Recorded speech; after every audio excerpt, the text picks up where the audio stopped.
السلام علیکم زه یم انیس خان او نن دی د می 14 تاریخ کال دی 2028 مونږ اکثر وایو ملک په زوال دی په شا روان دی نو د هغې مختلف وجوهات دي او هغه دا دي چې هر اداره هر سرکاري افسر اکثریت هغه د نااهلۍ یو عجیبه داستانونه دي.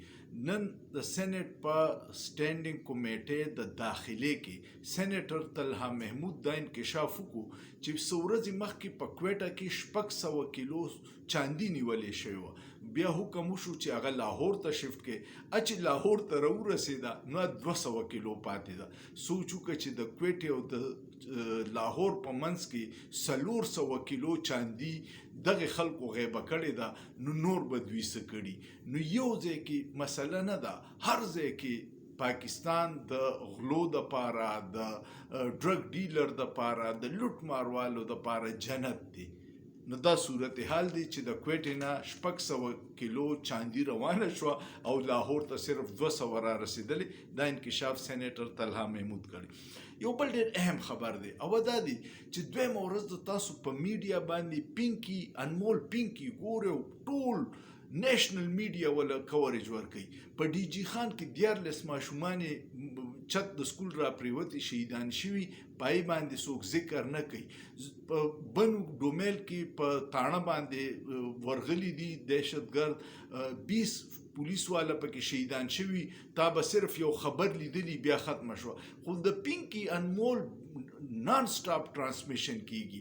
نو د دې په شا یوازې دغه ډرګ ډیلینګ نه دی، د دې په شا څه مقاصد دي او مقاصد چې ته وګورې نو د 28 ترمیم سره تړلي شوي. په سند حکومت په ادارو پریشر اچولو دپاره ځینې هوښیار خلک وایي چې دا هغه سلسله کې کړې ده چې ډېر زیاتې ولا پبلیسټي ورکړې ده.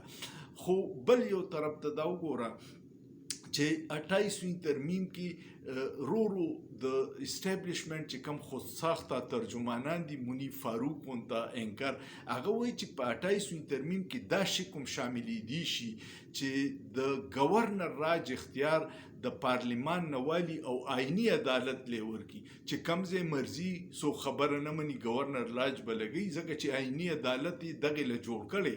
آئینی عدالت څه د انصاف د پاره نه دی، یو اداره شوې ده چې بس صرف به حکم مني. نو دا شی کوم پکې شاملېدی شي. بل یو صحافي دی سهیل رشید، هغه وایي چې نیب 20 کاله زاړه کیسونه د سند د پیپلز پارټۍ د رهنماګانو بیا دوړې ته وڅنډلې، را چوتې کړه او رو یې پې کار شروع کړو.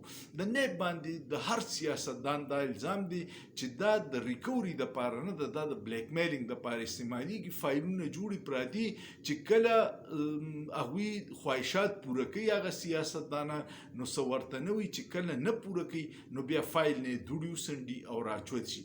نو نیب یو خو دغه کیسونه د سند د رهنماګانو سهیل رشید دعوه ده چې را بار کړه. بل هغه وایي چې مخکې نیب چې کله پی ډي ایم حکومت راغی نو دوی نیب نه لاس او خپې کټ کړي او یو شی کې پکې دا شامل کړو دی په این کې چې په کومه صوبه کې د چا خلاف کیسي د هغې ځای عدالتونه به کوي. هیډ کوارټر اسلام آباد کې به نه شي، ځکه چې د زرداري صاحب کیسونه به اسلام آباد کې دغه شک تیم ختموي، ځکه چې سند کې زرداري صاحب د حکومت دی او هغوی کیدی شي عدالتونو باندې اثر اندازه کیږي. نو دا شی کوم ته ختمي چې الته کیسونی دلته وي. بل الته کې یو کار شروع شو، صحافیان وایي چې د مرتضی وهاب چې کوم د کراچۍ میر دی د هغه خلاف اولنې سټیج باندې کوچرې 28 ترمیم کې پیپلز پارټي خبره نه مني، نو د هغه خلاف عدم اعتماد دپاره هم ګراوند ورک شروع شوی دی. نو دا صورتحال دی چې د را روانه میاشته به هنګامه خیزي د پیپلز پارټۍ او د ریاستي ادارو په منځ کې په 28 ترمیم چې څه کیږي اب تاسو ګورئ او ورځ ته ورځ به صورتحال بدلیږي.